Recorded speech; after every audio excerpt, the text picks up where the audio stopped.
so we're starting 6.5. Let me get that stupid closed caption thing out of there. Okay, so 6.5, neurons and synapses. Remember, you can unmute yourself and ask a question whenever you need to. You can type it in the chat. If you type it in the chat and I'm not paying attention, just like tell me and I'll answer your question. So first part of this is just review, right? Central nervous system. You've got two major components of the central nervous system. You've got the brain and the spinal cord, right? And then the rest of your nervous system is called the peripheral nervous system. And that's nerve tissues pretty much everywhere else in your body.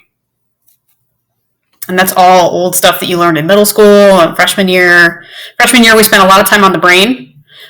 This year, we're not spending time on the brain. We're going to focus on synaptic transmission between these different neural nets and these neural cells in the peripheral nervous system. So now we focus on peripheral.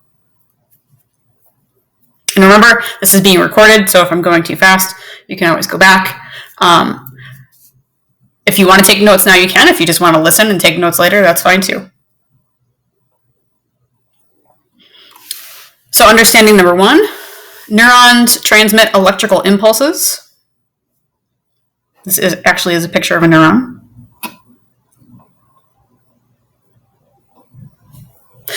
So in order to understand how they do that, we need to talk about the anatomy of a nerve cell first. Nervous tissue is composed of neurons. It's a cell type. They transmit electrical impulses through a series of structures. So dendrites are these little branchy type things. They're short branched fibers that transmit signals to other cells.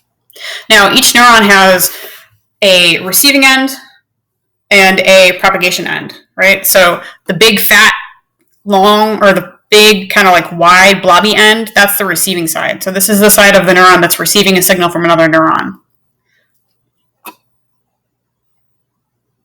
You have the body of the cell, which is the kind of big round green part right here, and that contains the nucleus. It also has some organelles.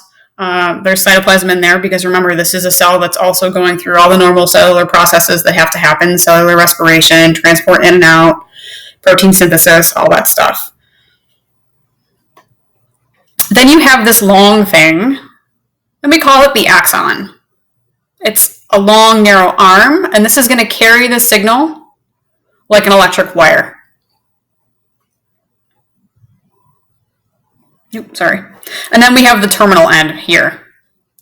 And these dendrites, these are also dendrites, these dendrites are responsible for passing on the electrical signal to the next cell. So on the left side, this is our receiving side, right? Messages are being received here, and that electrical impulse is going to transmit down through the axon, out through the dendrites to the next cell.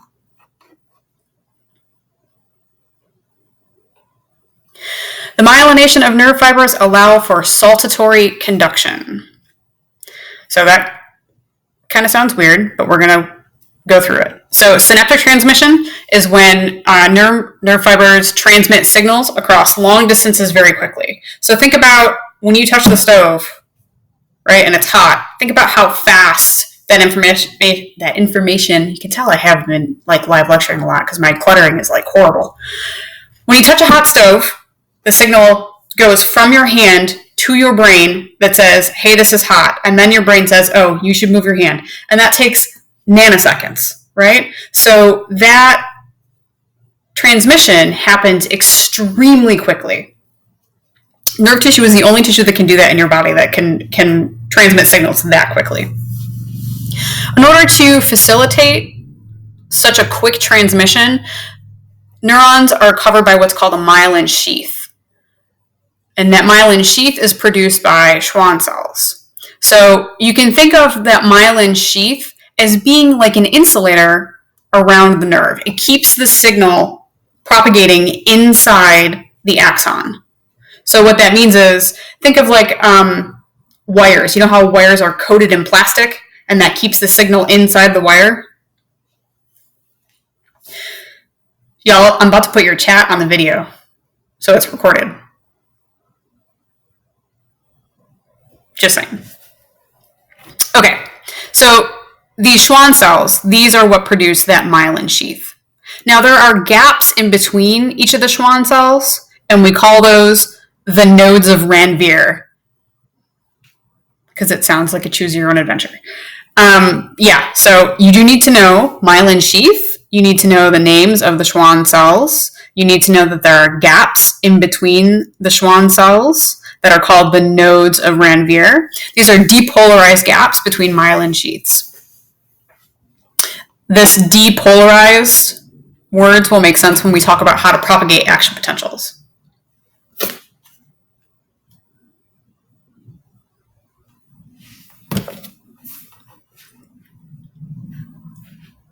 I have seen questions on the exam that ask you to draw a nerve cell and all the different features of the nerve cell that allow action potentials to propagate, which means you would have to draw the Schwann cells, you'd have to draw the nodes of Ranvier, you'd have to draw pretty much all of it. So when we say saltatory conduction, we just mean the propagation of action potentials along that arm. You can think of it as an electrical impulse traveling down, and we're going to spend a lot of time today talking about how that electrical impulse travels. Stanford, can you pause here for a second? Sure.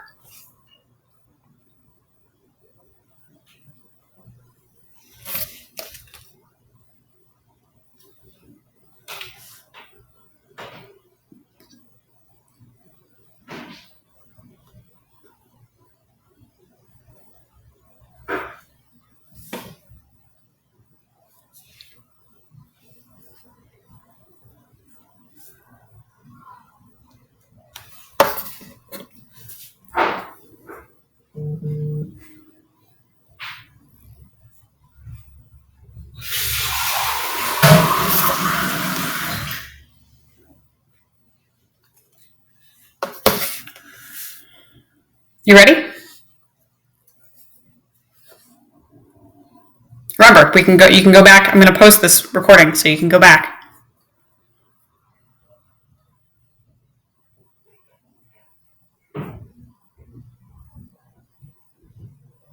Yeah, you're good to go to the next one. Okay.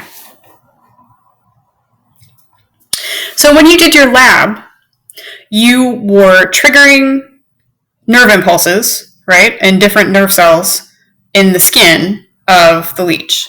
And you had to match the graphs, the reactions, with what type of nerve it was. Well, what you were actually looking at, these are action potentials. And that's why I had you do the lab first, so that you have a little bit better understanding of what it is that you're looking at. So when you touched the skin, it triggered an impulse in a nerve, and you watch that impulse on the oscilloscope, which just tracks. It's basically a voltage meter. So when we talk about potentials, there's a couple of different words that you need to be aware of. The first one is resting potential. This is the voltage, kind of the resting voltage of a cell. So when a neuron is not being triggered and it's just doing its thing, that's the resting potential. The next word you need to be familiar with is the threshold potential. And that is the level or the voltage that's needed to trigger a full action potential. You can see here, these are little jumps in voltage. These were not enough to trigger a full action potential because they did not meet the threshold. So this would be the skin got brushed so lightly that it didn't actually trigger an action potential. So the leech didn't actually feel it.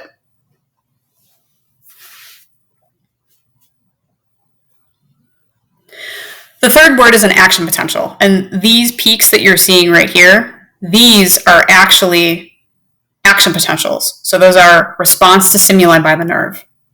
And this is all measured by changes in voltage in the cell.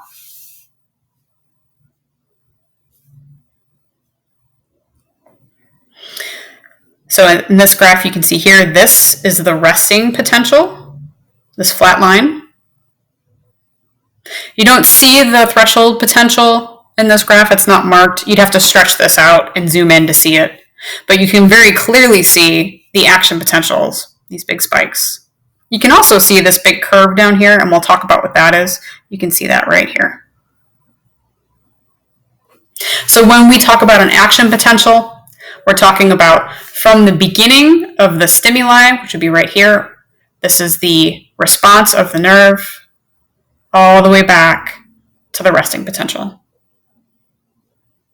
Okay, so resting potential, bottom flat line, that's a cell that's not being stimulated. Threshold potential, it's the voltage needed to be achieved to initiate a response that travels through the cell. The action potential is that actual impulse that is then propagated down the axon.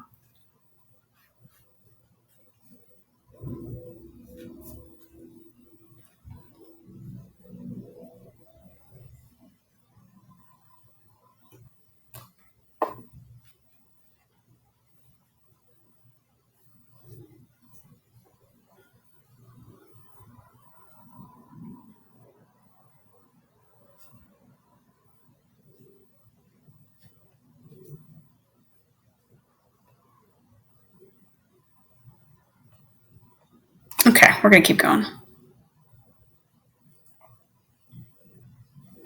So we're already up to understanding number 3. Neurons pump sodium and potassium ions across their membranes to generate the resting potential. So that resting state, that kind of non-changing, non-stimulated voltage is generated through concentration gradients of sodium and potassium along the cell membrane.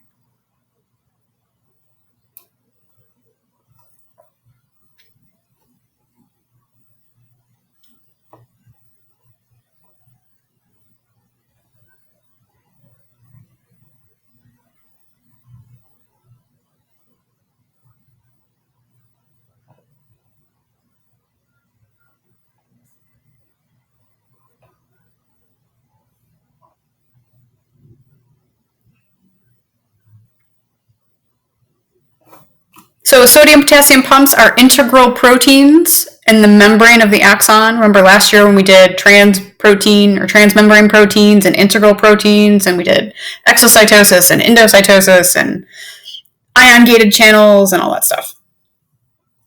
So here we have the cell membrane, and this is going to be in the axon. The first step is 3 sodium ions are pumped out of the cell. Those sodium ions are positive. In fact, all the ions that we're going to talk about today are positive. Even though when we talk about potentials, we're talking about negative voltage. And that's because if you move more positives in one direction than the other, you have a negative distribution, right? You have one spot that is more negative than the other because one is more positive than the other, even though we're only talking about positive charges. Does that make sense? Is that confusing? It's comparatively, right? Right, it's comparatively negative. So if you think about like apples, right, you can't have negative apples. But if one person has more apples than the other, right, one has less than the other. So that's the negative part.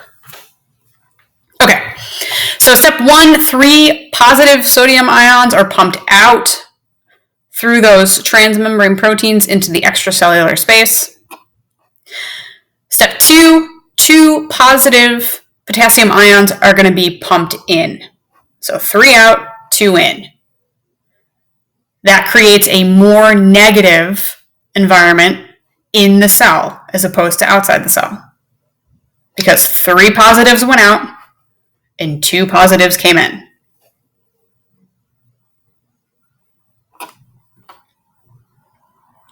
And by the way, this is active, right? We're going to use ATP in this process. This is active transport. So this requires energy.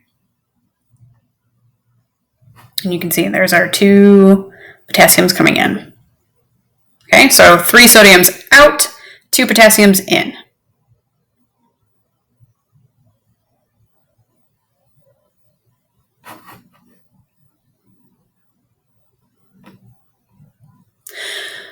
The third step is that both the sodium and the potassium diffuse back into the cell, but potassium diffuses faster than sodium. The result is that you have a stronger sodium gradient compared to potassium gradient, which causes a charge imbalance. You're more positive outside than you are inside. That's the resting potential, and it's about negative 70 millivolts.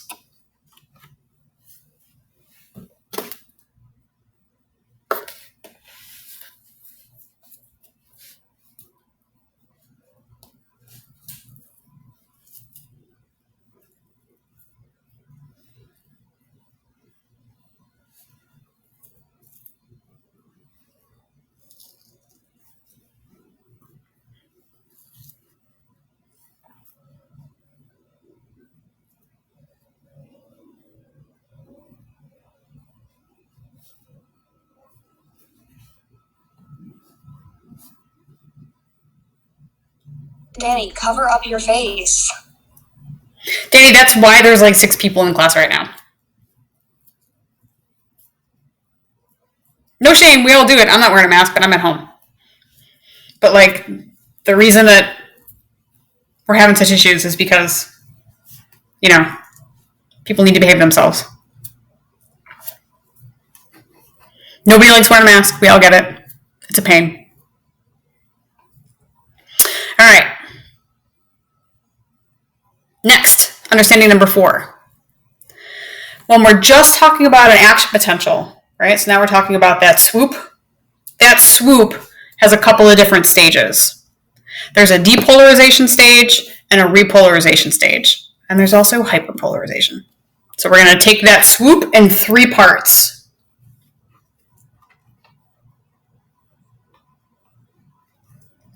So here we have that graph again. Here we have our resting potential.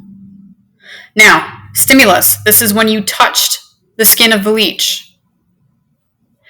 That triggered the first step of an action potential, which is depolarization. So let's see. So this was the, can I write? Yes, okay, so this was the touch, right? When you touch the leech, the first step of an action potential is depolarization. The second step is repolarization. The third step is hyperpolarization. And we're going to take those steps one by one and talk about how the ions are moving to generate these changes in voltage.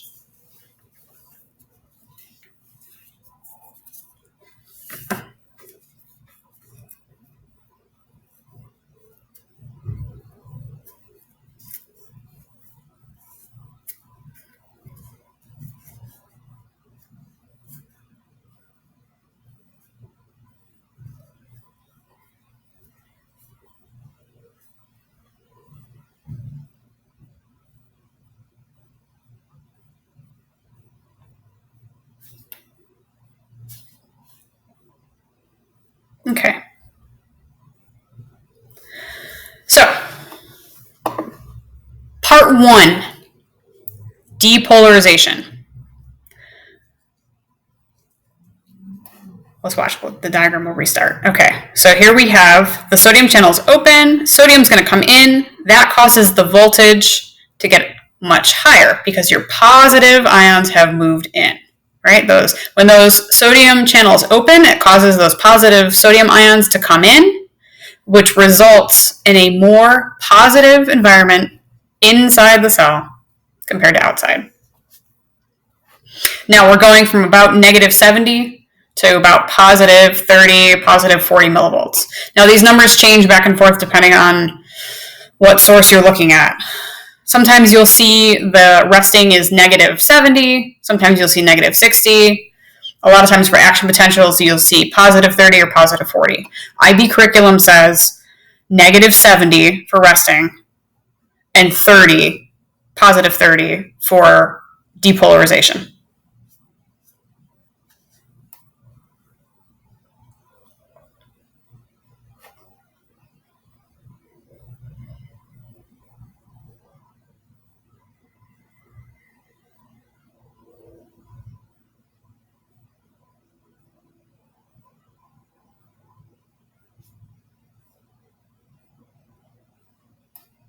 So depolarization is the whole way from that negative 60 to 30? Yeah, it's the whole way up. It's the whole leg up. So the whole swoop from resting all the way to the peak, that's depolarization. Okay. And IB says negative 70 to 30, right? I'm sorry. I knew what you meant. Yeah, so negative 70 to 30 is what IB says is the range. Okay.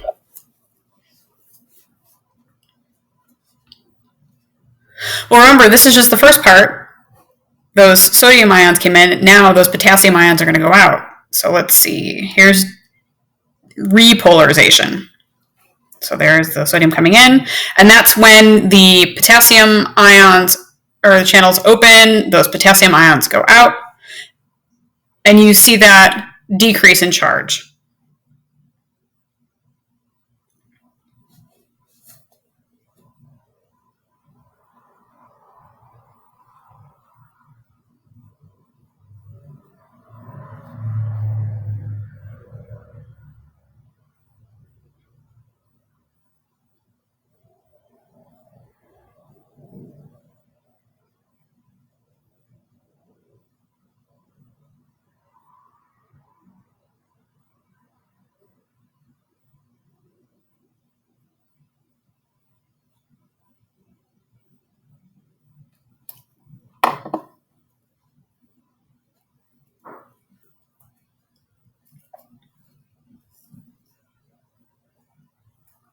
We ready for the next step? Okay, last step. Hyperpolarization. You'll notice when we came back down from depolarization that we overshot a little bit. We went below that resting potential. This is called undershoot.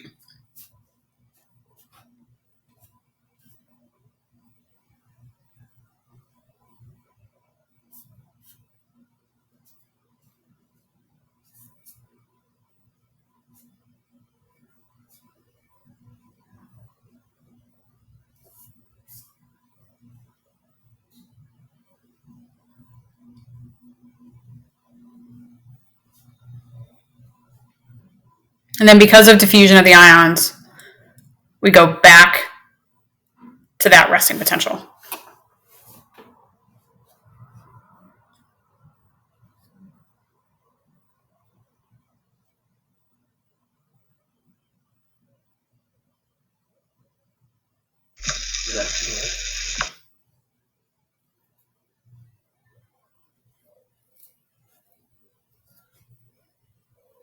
Okay, so that's the three phases of an action potential. Wait, why do we go under that?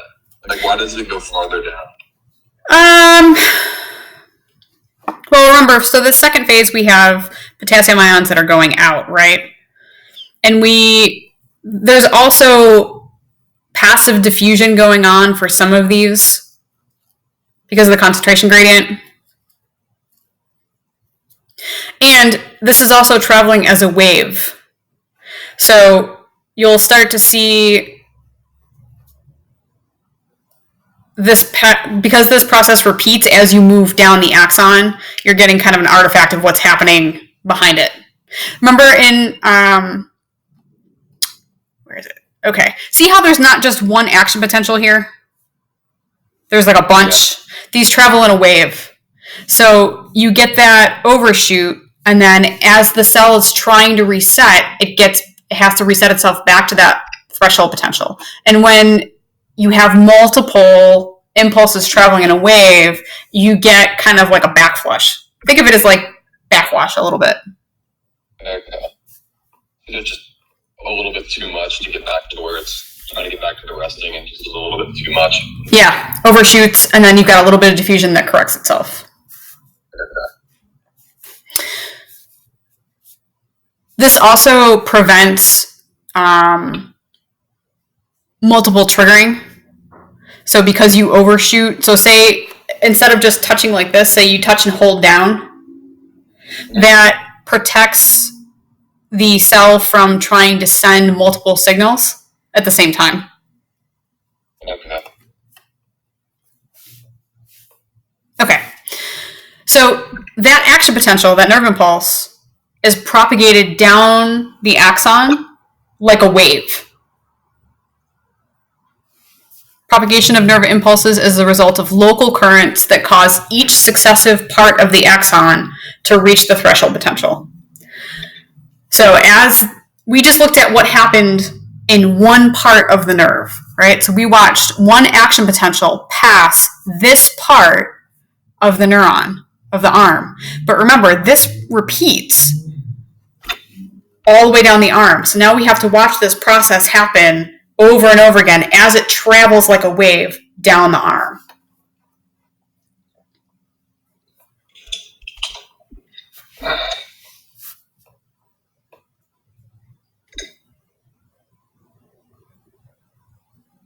So remember, in order to communicate with other cells, those action potentials have to be propagated along the axons, and the nerve impulses travel in one direction from the receiving end to the other end. Now this has 5 steps, but I kind of feel like we should wait for a minute before we delve into that, because we just talked about a process that had 3 steps.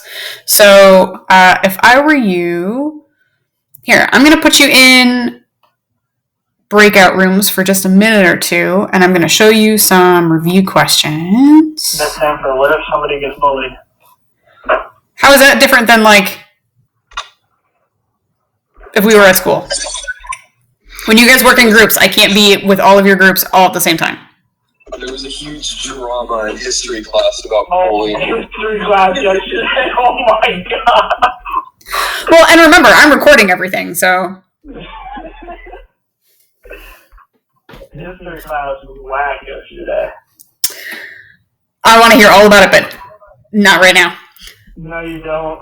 Okay, so if you go to the end of the slides on the slideshow in 6.5, the understandings, there are a couple of review questions that, I want to show you the answer, that you can do. I'm going to give you a few minutes to do, actually, you can do most of those. So let's see.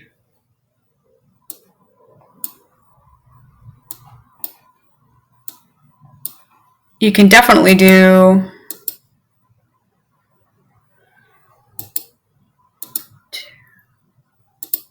the first 3 review slides together. So I want you to do the first 3 review slides together. It means you're going to have to go find them. And I'm going to put you in some breakout rooms, and I'm going to give you, let's say 6 or 7 minutes once I get you out in there. Well, let's do 5 rooms.